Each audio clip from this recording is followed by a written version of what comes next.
So, good afternoon, all. This is Trishya P., Assistant Professor in the Department of Information Technology, Dr. SNS Rajashmi College of Arts and Science. So, today we'll see a topic on wireless application protocol. We'll see or explore the origins and the impact of wireless application protocol (WAP) and the pairing technology, which has brought the internet in the early mobile phones, where it is introduced on 1999. The WAP was a crucial setup in the evolution of mobile connectivity, enabling basic browsings and interaction services on the device with limited capacities. So, we will see further. So, the history, context and the purpose of wireless communication is before the era of smartphones, mobile devices, the significant interactions and the limitation in processing power, memory and screen size. The WAP emerged as a pragmatic solution to provide interactive data services over nascent cellular networks. So, it was designed to the purpose of constraints, offering basic yet to functional mobile internet experiences. So, the WAP also completes with Japan mode system, which offers a similar mobile network capacity. It developed by the address of clear market needs of mobile internet access a time when fully web browsing or handheld devices seemed functioning. So, the protocol stack overview. So, there are 7. So, there are 5 protocols that is used in WAMP. First one is application layer. So, the application layer provides a general application environment including WML and the script, which is also known as the wireless application environment. So, the second one is session layer, where the connection oriented and the connection sessions services are enabled by the efficiency of data exchanges. So, that is known as wireless session protocol. Next is transaction layer. So, the transaction layer provides a reliable functionalities, transaction support, crucial for applications like mobile banking, etc. So, it is known as wireless transaction protocol. Next one is security layer. So, the security layer is where the transactions are offered security features like encryption and authentication for the TLS and SSL. So, it is known as wireless transaction protocol layer security. Next one is transport layer. So, the transport layer is wireless diagrammatic protocol, where the lowest layer adapts with the WAM to the various underlying wireless barrier services. So, the key features and techniques that is used in WAMP are WDP adaptability. So, the wireless datagram protocol, were designed to the network agnostics, allows WAP to function seamless across various wireless networks such as DSM, CDMA. CDMA is nothing but the code divisional multiple access, and the GPRS. So, the flexibility were crucial for the widespread adoptions. Next one is optimized transmissions. So, the wireless transaction protocol are provided with the lightweight yet reliable messages transmission services. It is specially optimized for the network inherent latency and package loss common in wireless networks. So, the enhanced securities that is used is wireless transport protocol layer security, which offers essential security features including encryption, data integrity and authentication. So, the function that is streamlined versions of well-known TLS transport layer services protocol, ensuring secure mobile transactions.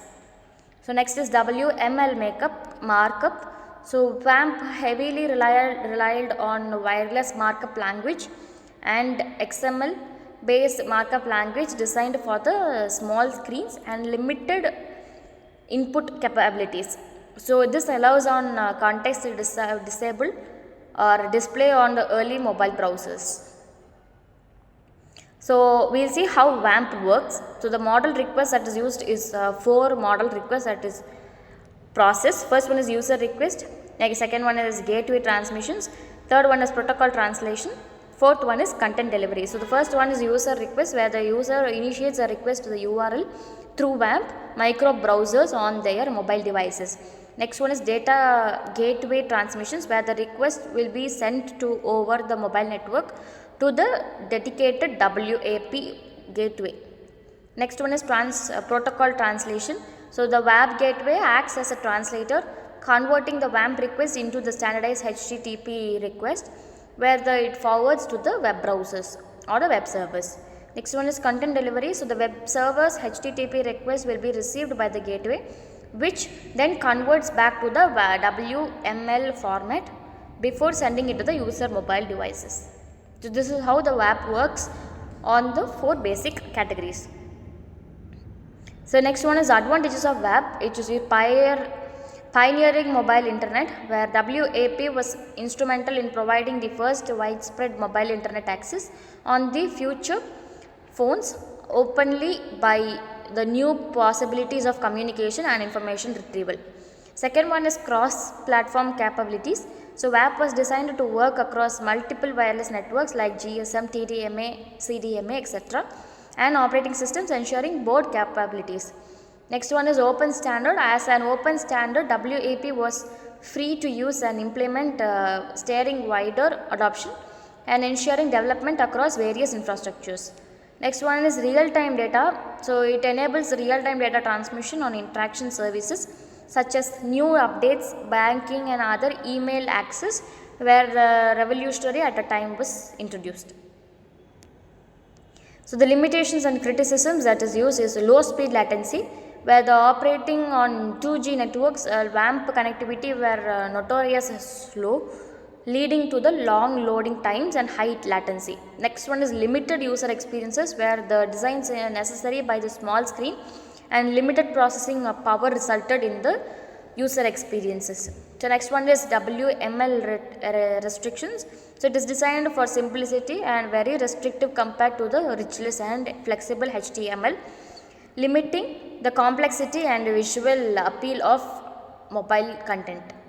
Next one is supervised by modern standards, where the advent of 3G, better comparison techniques and more powerful smartphones were introduced, so that the WMP was quick superintended by the modern mobile browsers capable for rendering full HTML pages. So the evolution of mobile network was the paved way for the development of mobile technologies. First one. Next one is gateway influences, where the content were adaptability and influenced later mobile networks. Third one is foundational history, where the larger optimal of mid to 2010, where the foundation chapters where the history and the wireless data were communicated. Next one is supervised by smartphones, where the advanced mobile browsers and smartphones were introduced and without any need of future adoptions. So the status and latency, where the optimal technologies WAP and WML were no longer actively used or supported by the mainstream mobile devices. Next one is modern data devices incompatibilities. So where the smartphones and the browsers were not even rendered by the WML content, where it led to lack of specific services inaccessible. So enduring principles, where despite of the principles that is behind the WAP, such as content optimizations and mobile layered protocol design, continuous to influence mobile internet protocols were not developed. So the summary and the takeaway is binary protocol suites. WAP was a first widely adopted protocol such as designed to bring internet access to the mobile phones. Next one is addresses constraints. It efficiently addresses the service that is limited to the early wireless networks. Next one is layered influences. So the layered architecture and the gateway concepts were significantly influenced by the design for mobile communication protocol. Next one is enduring legacy.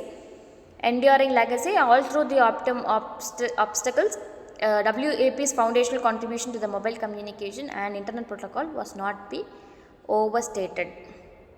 Thank you.